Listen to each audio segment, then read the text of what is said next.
Avis vascular centre మన దేశంలోనే the best varicose vein hospital. హిందీలో సినిమాలు తీసే టైంలో రాఘవేంద్రరావు గారితో నేను గొడవ అన్నా కానీ చిన్న డిస్టర్బెన్స్ వచ్చింది పద్మాలయకి అని చెప్పి అంటారు. ఏంది ఇష్యూ ఏంది రాఘవేంద్రరావు గారితో? తెలుగులో రాఘవేంద్రరావుతో సినిమా ఎప్పుడు చేయలేదు.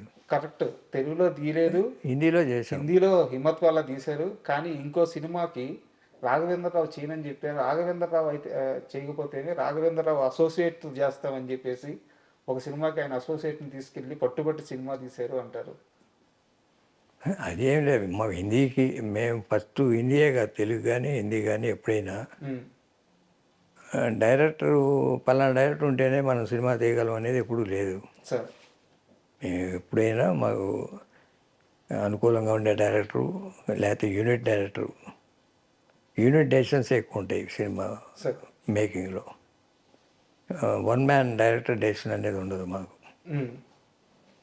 అట్లా అనుకూలంగా ఉండే డైరెక్టర్స్తోనే సినిమాలు తీసాం. తెలుగు 70 సినిమాలు 80 సినిమాలు చేసిన అన్నీ అట్లనే ఉన్నాయి. హిందీ కూడా అంతే. హిందీలో రాఘవేంద్రరావు చేశారు కదా అని మేము అడగచ్చు. హిందీలో Raghavendra Rao I have introduced him to Hindi కొత్తగా, అంతేగాని రాఘవేంద్రరావు పెద్ద డైరెక్టర్ నేను తీసుకోలేదు. మరి రాఘవేంద్రరావుని తర్వాత ఒక సినిమా చేయమని అడిగితే చేయనన్నాడని చెప్పి ఆయన అసోసియేట్ని తీసుకెళ్ళి మీరు ఒక సినిమా చేయలేదా? అదేం లేదు, అతను మాకు 3 సినిమాలు చేశాడు ఒకే సంవత్సరం. హిమత్వాలా చేశాడు, జెస్సీ సౌదా చేశాడు, కామయాబు చేశాడు, హోషియార్ చేశాడు. మధ్యలో అతను అసిస్టెంట్ రవిచంద్ర అనే హనుమంతరావు ఖైదీ పెట్టుకున్నాడు. రాఘవేంద్రరావు డేట్స్ లేవు తెలియదు, సరిగ్గా గుర్తురాలి. క్వశ్చన్ నువ్వు అడిగేది ఇప్పుడు గుర్తొచ్చింది. ఖైదీ రవిచంద్ర చేశాడు, రాఘవేంద్ర అసిస్టెంట్.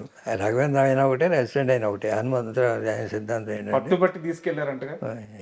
ఎవరైనా ఒకటే నాకు. ఇది మీ అన్నదమ్ముల్లో ఉండే మొండి ధైర్యం. సార్ ఇక్కడ నాకు చిన్న డౌట్ సార్. తెలుగులో సీనియర్ ఎన్టీఆర్ గారి సూపర్ హిట్స్ ఉన్నాయి, అలాగే చిరంజీవి గారి ఖైదీ కానీ, ఇలా తెలుగులో సూపర్ హిట్స్ అయిన సినిమాలన్నింటినీ మీరు హిందీలో వేరే హీరోలతో అక్కడ డబ్ చేస్తున్నప్పుడు, అక్కడ రీమేక్ చేస్తున్నప్పుడు ఎప్పుడు కృష్ణ గారితో చేద్దామన్న ఆలోచన రాలేదా? హిందీలోనా? ఆయనకి ఇంట్రెస్ట్ లేదు. ఇంకో భాషలోకి, తమిళ్లోకే ఇంట్రెస్ట్ లేదు, హిందీకి అసలు ఇంట్రెస్ట్ లేదు. ఎప్పుడైనా డిస్కషన్ జరిగినాయా? ఇంట్రెస్ట్ లేనప్పుడు ఇంకా డిస్కషన్ ఉంటుంది. అసలు ఇప్పుడు తమిళ్లో చేయడానికే ఇంట్రెస్ట్ చూపిస్తలే. చాలామంది తమిళ ప్రొడ్యూసర్లు అడిగారు యాక్ట్ చేయమని, ఇంట్రెస్ట్ చూపిస్తలే. సార్ చాలామంది చిరంజీవి ఖైదీ సినిమా కృష్ణ గారిదే, కొన్ని కారణాల వల్ల లాస్ట్ మినిట్లో చిరంజీవి గారు వచ్చి చేరారు ఖైదీలో అని చెప్పి చెప్తారు. అసలు ఖైదీ సినిమా బ్యాక్డ్రాప్లో ఏం జరిగింది మీకు తెలిసి? అంటే డేట్స్ అడ్జస్ట్ అవ్వలేదు. కృష్ణ గారు ముందు వాళ్ళు కృష్ణ గారిని అప్రోచ్ అయ్యారు, డేట్స్ అడ్జస్ట్ కాలే వేరే కమిట్మెంట్స్ తోటి. అప్పుడు కోదండరామ్ రెడ్డి ఖైదీ తీసుకొని తర్వాత చేద్దాంలే అని తర్వాత చేశారు. మామూలుగా అయితే ఖైదీలో కృష్ణ గారే చేయాలి, కానీ ఖైదీ సినిమాతో చిరంజీవి కెరీర్ ఎక్కడికో వెళ్ళిపోయింది కదా. అది ఉంది, అది ఒకే పార్ట్. అట్లా చాలా ఉంటాయి అది జరిగాయి. చిరంజీవి గారితో పోటీ ఉండేదా, లేకుంటే చిరంజీవి గారి మీద ఆప్యాయత ఉండేదా? ఎలా వాళ్ళిద్దరి మధ్య అనుబంధం ఎలా ఉండేది సార్, కృష్ణ గారికి చిరంజీవి గారికి? పెద్దగా పోటీతత్వం ఎప్పుడూ లేదు. ఆయన ఎప్పుడు కృష్ణ గారిని ఎప్పుడు గౌరవిస్తూనే ఉంటాడు. ఎప్పుడైనా ఎవరైనా ప్రొడ్యూసర్లు డేట్స్ అడ్జస్ట్ కాకపోతే తీసుకోండి, ఎవరో వాళ్ళు ఇప్పుడు వస్తున్నారు కదా చిరంజీవి, వీళ్ళందరూ ఎవరో వాళ్ళు పెట్టుకొని చేసుకోండి. చిరంజీవి గారి పేరు చెప్పేవాడు. అంటే చాలామంది ఏమంటారంటే ఈ స్టారు పోటీల్లో కృష్ణ గారు బ్రిడ్జ్ లాంటి వారు. ఎందుకంటే ఎన్టీఆర్ని ఆరాధించారు, ఎన్టీఆర్తోనే పోటీ పడ్డారు, తర్వాత తరంలో చిరంజీవికి పోటీగా నిలిచారు, కొన్ని సంవత్సరాల పాటు చిరంజీవి కంటే టాప్లో ఉన్నారు.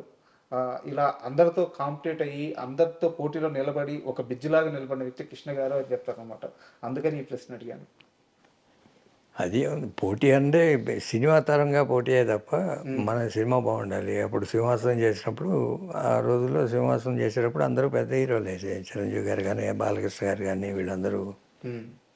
బట్ అయినా దానికి అబోవ్ వచ్చేసింది కదా సింహాసనం ఓపెనింగ్ అనేది, ఇప్పటికీ చెప్పుకుంటూ ఉంటారు. ఎందుకంటే ఆ డేస్లో అది హైయెస్ట్. సింహాసనం సినిమా గురించి ఒక చిన్న వీడియో చేశాను సార్ నేను. అంటే ఒక జర్నలిస్ట్ని తీసుకొచ్చి సింహాసనం స్పెషల్ అని చెప్పి ఒక చిన్న వీడియో చేస్తే ఆ వీడియో 1,00,000 వ్యూస్ వెళ్ళింది యూట్యూబ్లో. వెళ్ళిన తర్వాత కింద కామెంట్స్ చూస్తే సింహాసనం సినిమాకి ఎంత ఫ్యాన్ ఫాలోయింగ్ ఉందంటే అది అప్పటి బాహుబలి అని చెప్పి ఎంతమంది కామెంట్లు చేస్తున్నారు. మా తరం చూసిన బాహుబలి ఈ సినిమా అని చెప్పేసి ఆ గ్రాండియర్ కానీ ఆ పాటలు కానీ అసలు సింహాసనం సినిమా గురించి ఆ బ్యాక్డ్రాప్లో జరిగిన ఆ వర్క్ గురించి కాస్త చెప్పండి సార్. ఆయన ఫస్ట్ టైం డైరెక్షన్ కార్డు వేసుకోవడం, దాంతో ఏదో డిఫరెంట్గా ఉండాలని పెద్ద సినిమా చేయటం. ఓపెనింగ్ రోజులు ఇప్పుడు మామూలుగా విజయవాడ ఉంది, రాజు సార్ ఆ రోజున 144 సెక్షన్ పెట్టారు. ఆ స్ట్రీట్లో వెళ్ళాలంటే టికెట్ చూపిస్తే కానీ అలౌ చేయలే. అంటే ఓపెనింగ్ సంగతి చెప్తాను. సార్ అప్పుడు 2 థియేటర్లు వేస్తే ఎక్కువ, అది 5 థియేటర్లు వేశారు పెద్దవాళ్ళు. రాజమండ్రిలో 5 థియేటర్లు వేశారు. అయినా 100 days ఫుల్ అయిన థియేటర్లు చాలా ఉన్నాయి. వైజాగ్ చిత్రాలయ కానీ ఇవన్నీ 100 days also full. 70mm convert చేసిన థియేటర్లు ఉన్నాయి. ఫస్ట్ టైం 70mm ఆ సినిమా కోసం. కానీ పద్మాలయ చాలా రిస్క్ చేసి సింహాసనం సినిమా చేసింది అని చెప్తారు, నిజమేనా? ఫైనాన్షియల్గా రిస్క్ ఏం లేదు. రిస్క్ అంటే బడ్జెట్ ఎక్కువ అయినా వస్తుందనే ఉద్దేశంతోనే కదా బడ్జెట్ పెట్టేది. అసలు పద్మాలయ వచ్చిందే దానికోసం కదా, కృష్ణ గారి కోసం. ఎన్ని దశాబ్దాలు కలిసి వ్యాపారం చేశారు సార్ మీరు, మీ ముగ్గురు అన్నదమ్ములు? అన్ని దశాబ్దాలు ఇప్పటి వరకు కలిసే ఉన్నాం. ఇప్పటికీ it is a family concern. Sir ఒక్క రూపాయి దగ్గర తేడా వచ్చి కొట్టుకొని తిట్టుకొని విడిపోయి అన్నదమ్ముల్ని బయట చాలా మందిని చూస్తున్నాను. నాకు తెలిసి పుట్టినప్పటి నుంచి 70 సంవత్సరాల ప్రయాణం మీ ముగ్గురు అన్నదమ్ములది. ఈ రోజుకి కూడా ఈ రూమ్ మొత్తం చూస్తే కృష్ణ గారి ఫోటోలు తెప్పించి ఇంకేమీ లేవు. అంతలా మీరు గుండెల్లో పెట్టుకున్నారు. మీ ముగ్గురు అన్నదమ్ముల మధ్య ఇంత ప్రేమ, ఇంత స్వచ్ఛమైన ప్రేమ, ఇది బిల్డ్ అవ్వడానికి కారణం ఏంటి? తొలి రోజుల నుంచి ఎలా బిల్డ్ అయ్యింది? మా అమ్మగారు పెంచిన విధానం అది. మాకు ఎప్పుడు భేదాభిప్రాయాలు లేవు. ఏదైనా సలహా చెప్తాము, బట్ ఫైనల్ డెసిషన్ ఎప్పుడు అన్నదే, ఏ ఇష్యూలైనా. బట్ మేము చెప్పేదాంట్లో 90% ఒప్పుకుంటారు ఏదైనా. ఎప్పుడన్నా ఆయన ఇట్లా కాదు ఇట్లా చేద్దామంటే అది ఫైనల్. ఆయన మందలించిన క్షణాలు ఏమైనా ఉన్నాయా ఏదో ఒక విషయంలో? ఎప్పుడు లేవు. చెప్పాను కదా, ఏం చెప్పినా 90% ఓకే అంటారు. ఎప్పుడైనా ఒక 10% ఎట్లా కాదు ఇట్లా చేద్దామంటే అది ఫైనల్. అది. అండ్ పద్మాలయలోనే మీరు ఆ సీజన్లో సినిమాలు చేస్తూ అమితాబ్ బచ్చన్ గారితో ఓ సినిమా చేయాలని చెప్పి ఓ ప్రయత్నం చేశారు. ఆ ప్రయత్నం మీరు చేయలేదు, చేయాల్సి వచ్చింది. కానీ 6 నెలల పాటు మిమ్మల్ని తిప్పుకొని నేను సినిమా చేయను అని చెప్పి అమితాబ్ బచ్చన్ గారు చెప్పారట. ఏ సందర్భంలో చెప్పారు?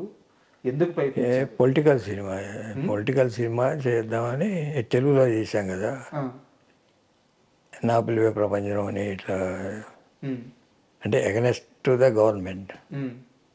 అట్లాంటిది హిందీలో చేద్దామని చేయమని ప్రపోజల్ వస్తే అట్లాంటి సినిమాలు నేను చేయనని ఒక 5-6 నెలలు అయిన తర్వాత పక్క తీసుకెళ్ళి నాకు చెప్పారు, you are a professional producer, don't waste your time, will do some other film. అది చెప్పచ్చు కదా ఓపెన్గా అంటే నేను చెప్పను. పైన పెద్దవాళ్ళు ఉన్నారా? అదే నేను చెప్పను, ఇట్లాంటివి చేయను. అమితాబ్ బచ్చన్ గారితో అలాంటి పొలిటికల్ బ్యాక్గ్రౌండ్ సినిమా చేయిమని మిమ్మల్ని అడిగింది ఎవరు? అది ఫ్లాష్ బ్యాక్ వద్దులే, నా పేర్లు చాలా పెద్దవారా?